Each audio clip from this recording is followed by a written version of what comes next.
All right, what's going on, y'all? Hey, I got a video here today that I believe is probably the biggest breakthrough I've had in the last 15 years in dealing with autogynephilia.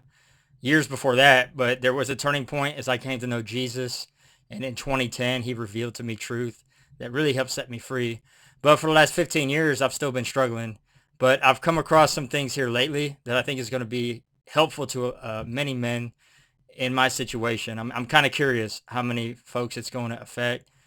We're still talking about a relatively small group of people that have this particular sexual issue, but I'm going to try and be concise. It's probably going to take me several videos, and I'm going to put down in the comments or the description a prompt that you can use in GROK, one of the large language models.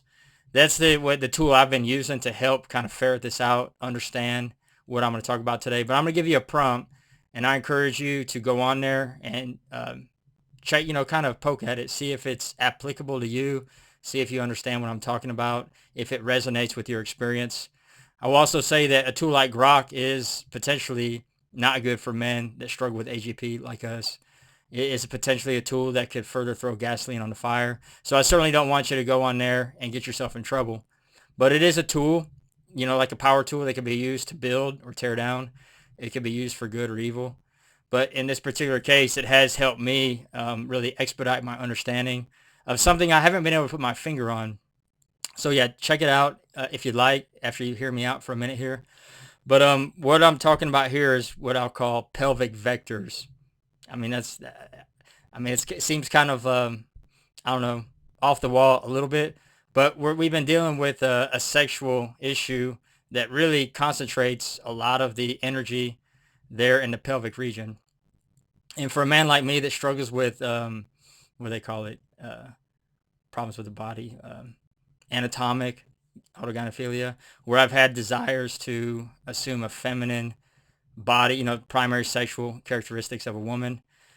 My relationship in my pelvic area has been unhealthy for a long time. So this pelvic vector, I've developed a feminine pelvic vector.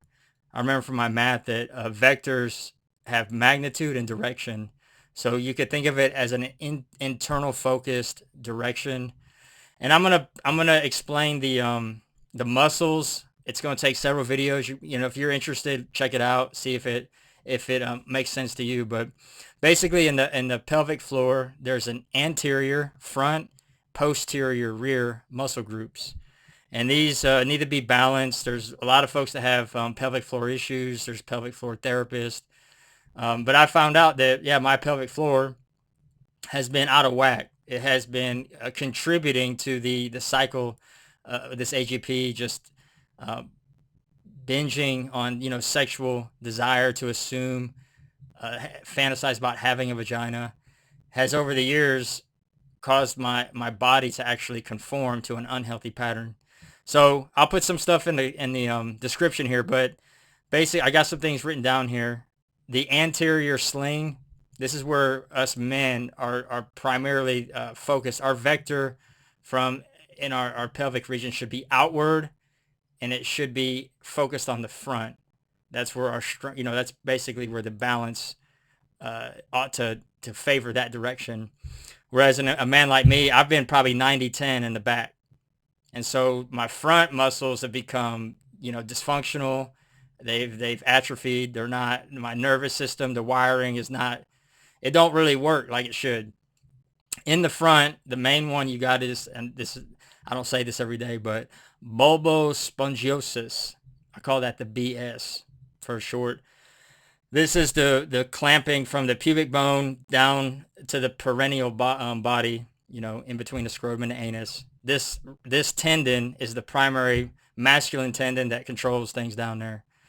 Then you've got the ischiocavernosus, the IC, and the superficial transverse perineal, STP. These provide stability up front.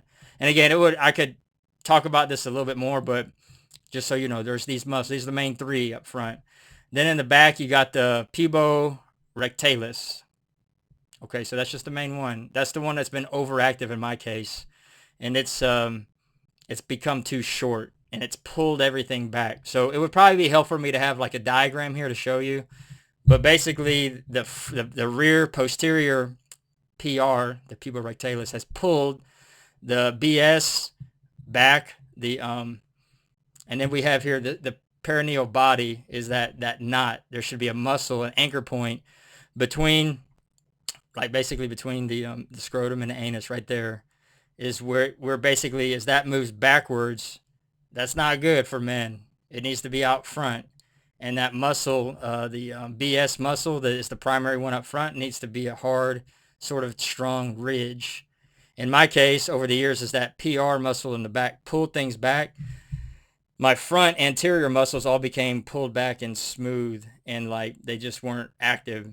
And so, again, it will take several videos to kind of explain this if you're interested. But in my case, I have felt dysphoria where my penis didn't feel like it belonged there for a lot of years. And I haven't had the pleasure up front that I know I should as a man. But let's say I'm 5-6 weeks into this right now. So I'm relatively new. I'm sharing things here that I want to prove out long term. But it's already yielding results. I'm already feeling better than I can remember feeling down there. My penis is feeling more solid and strong and bolted on. And that's probably a good way to describe it. The goal here is to feel like the penis is bolted on. And if you could say, if you struggle with something like I do, does your penis feel bolted on, strong? Does it feel like it's solid? Or does it feel kind of like it's kind of floating there? It's a little bit kind of disconnected. There's some dysphoria, pain, aching. That's a sign that the BS muscle has been dragged backwards and that PR posterior muscle has shortened. And the problem with this is over years, as that muscle in the back is shortened, it has actually, the collagen has formed in that direction. It's been a process for me over 20 years, probably, of allowing this pattern to dominate. So it's going to be a process for me. I bet you it's going to take a year based on what I'm learning so far and my experience, just a little ways in, to really reestablish a healthy male vector. But I'll explain those are the basic mechanics. What we need to do is retrain to a forward, the anterior dominance. I'll call this the ring, and that's just how it evolved in the conversation I had with this AI tool. The feminine vector is like a ring where there's a receptive arousal. There's a posterior, like the back of the pelvis tilts down and back, causing there's a whole cascade of effects. But there's an internal focus. The PR shortens. The collagen remodels in that direction. The PB was the perineal body is dragged backward. That knot gets pulled back. The BS tendon is lengthened.